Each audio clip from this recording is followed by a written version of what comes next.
我一向咧都覺得黑色襯金色咧係一個完美嘅配搭嚟嘅。黑色咧可以令到金色更加突出一個層次嘅。之前咧我有一段時間想揾隻黑底金字嘅金頭手錶，心儀嘅品牌有啦，JLC 啦、伯爵啦、Zenith 啦、Omega 啦等等。咁誰不知喺最後入手嘅會係我依家手上面嘅呢隻 Baume & Mercier 名仕。呢個係 William Baume 系列嘅型號 M0A08840 18K 玫瑰金大日曆逆跳秒針嘅款式。喺逛二手錶店嘅時候啦，咁逛櫥窗主要嘅都係留意剛才我講嗰幾個品牌啦。咁見到有興趣嘅就會用手機影張相做個記錄。返到屋企慢慢再睇返相嘅時候，第一眼見到呢隻手錶都唔係咁在意嘅。咁再望真啲，發覺佢個內圈都有幾靚嘅 Gill shape。咁睇下佢倒轉嘅線形小秒針，咁雖然喺照片度啊，但係都幾肯定嘅就係佢係一個逆跳秒針嘅功能嚟嘅。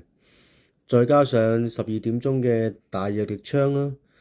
咁當時呆住望住呢隻錶嘅相，大概4-5分鐘啦。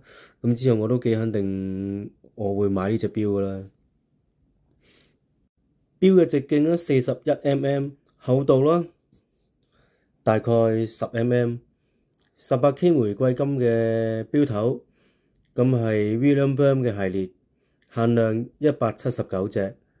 係為咗獻俾 William Baume 先生咯，佢喺1830年成立咗家族企業 Firm Baume， 咁同埋喺1918年同著名嘅珠寶商同埋製錶師 Paul Mercier 合併嘅，咁從而建立咗 Baume & Mercier 呢個品牌名仕。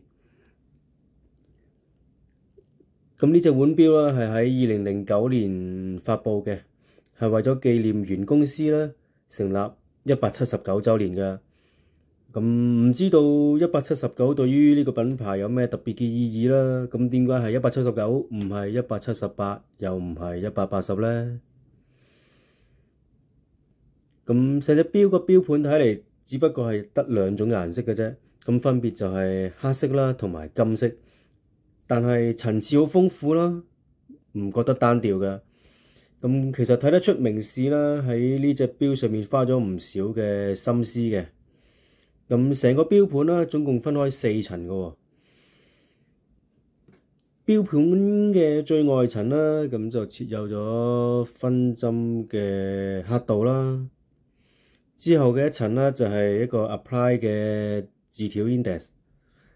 咁在裏面第3層啦，就係 print 嘅羅馬數字小時 index 啦，而最內圈呢，就加入咗好細緻嘅 Gill shape 花紋，又更加凸顯出另一個層次嘅 apply 嘅字條啊，同埋時分針全部都係18K 金打造嘅，柳葉形嘅時分針，造型上針頭同埋針尾都好纖幼，顯出嚟就好優雅。時針嘅末端啦，啱好就落喺錶盤嘅第3層羅馬數字 index 圈上面啦，而分針啦就落咗喺錶盤嘅最外圈嘅分鐘刻度上面，令到整隻錶啦讀時嘅時候就更加方便直接簡單啦。錶盤下邊啦，大概4時到8時位置啦，就有個0至30秒嘅線形秒錶盤，秒針啦每30秒逆跳一次。秒針嘅針軸啦位於時分針軸嘅低少少，但係咧又比一般嘅小秒針位置要高嘅。而秒針嘅造型啦，就採用咗好特別嘅蛇形嘅設計，咁更加可以突顯出啦佢翼跳時候飛舞嘅動態嘅。咁我聽過啦，有唔少人啦會將翼跳嘅 retrograde 稱為飛返 flyback 嘅，咁可能係因為啦兩者都有住一瞬間就回到起點嘅特性咯。但係其實翼跳同飛返啦，無論喺機械結構上面啦，同埋功能嘅結果上面啦，都有所不同嘅。喺最早期啊，計時器上面會採用翼跳嘅目的啦，係因為佢線形嘅指針刻度面，咁可以啦釋放出錶面上嘅空間。咁譬如啦，線形角度係120度嘅話啦，咁理論上一個360度嘅圓形錶盤上面咧，可以顯示3種嘅信息㗎。而每一次嘅翼跳啦，都係透過走時去帶動去完成嘅。至於飛返 flyback 啦，一般係用喺計時碼錶上面啦，目的就係可以即時咁樣重置計時啦，免卻咗去暫停同埋歸零兩個步驟嘅。飛返啦係指針係圓形嘅走徑啦，而每次嘅飛返啦都係需要用人手去啟動嘅。嗱，咁講翻呢隻錶啦，雙轉盤大日曆嘅視窗啦，就係位於12時嘅位置啦。咁等我示範一下呢隻錶嘅操作啊！嗱，因為佢防水只有30米，咁所以啦，錶冠就冇旋入式設計嘅。咁如果就咁順時針擰嘅話咧，就係上鏈啦。咁當拉出一格，就係調校個大日曆啦。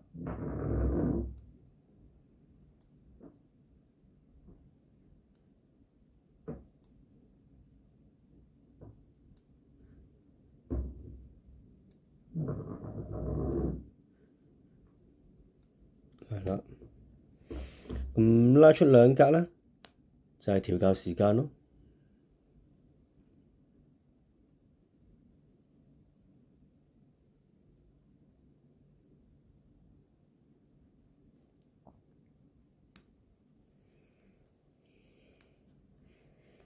咁剛才講過啦，成個錶盤咧只係有2種顏色嘅，咁但係大家覺唔覺得成個錶盤望落去都好統一？咁其實呢個功臣咧就係呢個大日曆視窗，佢都選用咗金黑底金字作為一個顯示啊！嗱，唔好睇少呢個細緻嘅配置喎。並唔係好多嘅牌子啦，都會留意到。就算佢留意到啦，都唔一定會做俾你㗎。但係呢隻錶上面啦，明示就好一絲不苟咁樣做埋俾呢個鐘錶嘅愛好者。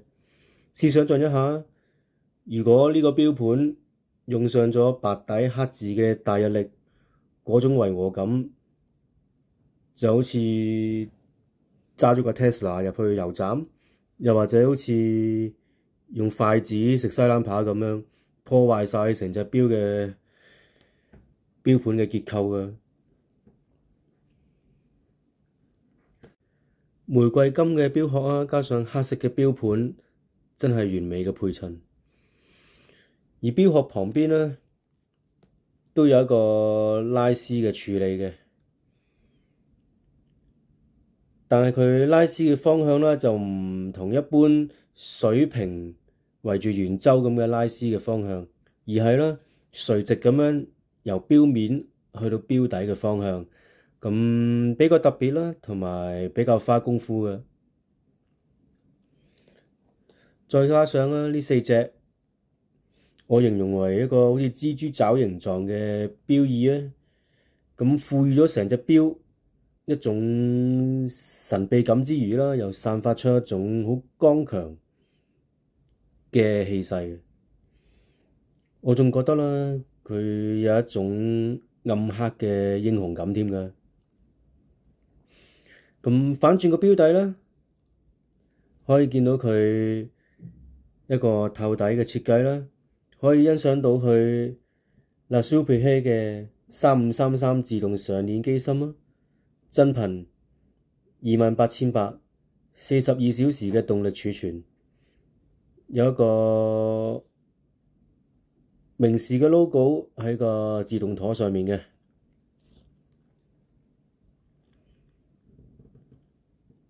咁可以見到佢係希臘字母 Phi 鏤空嘅自動舵咯。咁就可惜唔係一個 K 金舵。咁加上呢個透底都散去咗底蓋啦。咁都係一啲中低階品牌喺貴金屬腕錶上面降低成本嘅做法咯。咁既然都做咗透底，咁機芯夾板都有用上一啲藍鋼螺絲啦，同埋魚鱗嘅打磨啦。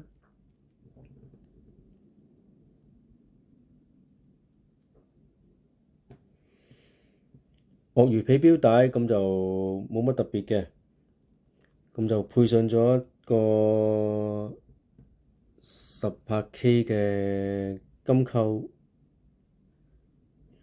咁亦都有佢明仕嘅 logo 咯。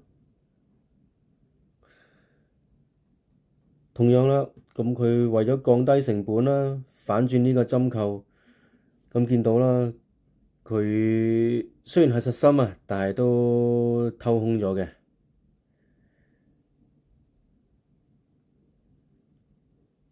雖然啊，對呢種咁嘅做法啦有啲反感啊，但係總比包金扣為好咯。